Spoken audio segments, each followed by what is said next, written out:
ভিডিওটা দেখে তোমরা বুঝতেই পারছো যে অনেকদিন আগে করা ভিডিও, যেহেতু ভিডিওটা করেই রেখেছিলাম তো আজকে এডিট করে পোস্ট করে দিলাম। So hello everyone, good evening. কেমন আছো তোমরা? আশা করছি খুব ভালো আছো। তো আমরা সবাই মিলে গুয়াহাটি গেলাম কিছুদিন আগে, সেইটারই ভিডিও। তো সেই সময় সেখানের কয়েকটা শর্টস ভিডিও আমি পোস্টও করেছিলাম। আর আমরা প্রায় অনেকজন মিলে যাওয়ার ছিলাম সেখানে। শেষমেশ সবাই তো আর যেতে পারিনি, তাই আমরাই চলে গেলাম। আর আমাদের এই দলবল যেখানেই যাবে সেখানে তো একটু পাগলামি থাকবে, তোমরা জানোই। আর জানো তো আমাদের প্ল্যানিং কোনো দিনও আগে থেকে হয় না, যখন যাব তার 2 কি 3 ঘন্টা আগে থেকে হয় প্ল্যানিংটা। তো আমরা ভেবেছিলাম যে আগের দিন দুপুরবেলা চলে যাব, রাত্রটা রুমে থেকে পরের দিন সকালে পুজো দিয়ে বিকালে ট্রেনে বাড়ি চলে আসব।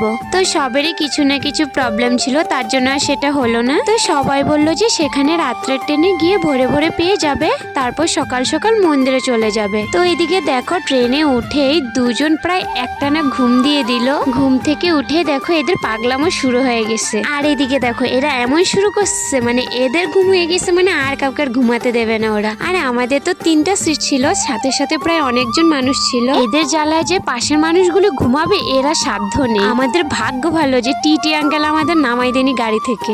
তো এদিকে পাগলামো করতে করতে দেখো শেষমেশ আমরা আমাদের জায়গায় পৌঁছে গেছি। তো সেখানে এসে দেখো আমরা সবাই ফ্রেশ হয়ে নিয়েছি। এবার আমাদের মন্দিরের দিকে যাওয়ার পালা, সবাই প্রায় রেডি হয়ে গেছি।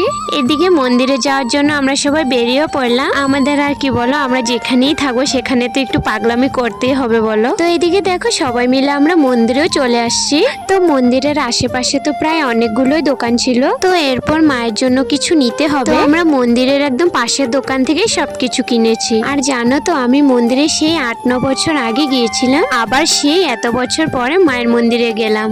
আজকে যাব কালকে যাব এরকম করে আর যাওয়া হয়নি। আর আমি এবার গিয়ে দেখলাম প্রায় অনেক কিছুই বদলে গেছে, কারণ আমি যেই সময়টা গিয়েছিলাম এরকম কিছুই ছিল না যে বাইরে বসে এরপর টোকন নিয়ে এরপর ভিতরে বসে তারপর লাইন ধরে মায়ের দর্শন করতে হয়। তখন শুধু লাইন ধরেই সবাই মায়ের দর্শন করতো।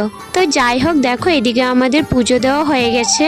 তো পুজো দিয়ে বাইরে বেরিয়ে বাইরে কিছু ফটোস ভিডিও তুলে নিলাম। তো এরপর আমাদের বেরোনো ছিল, যেহেতু গাড়ির টাইমও হয়ে যাচ্ছিল।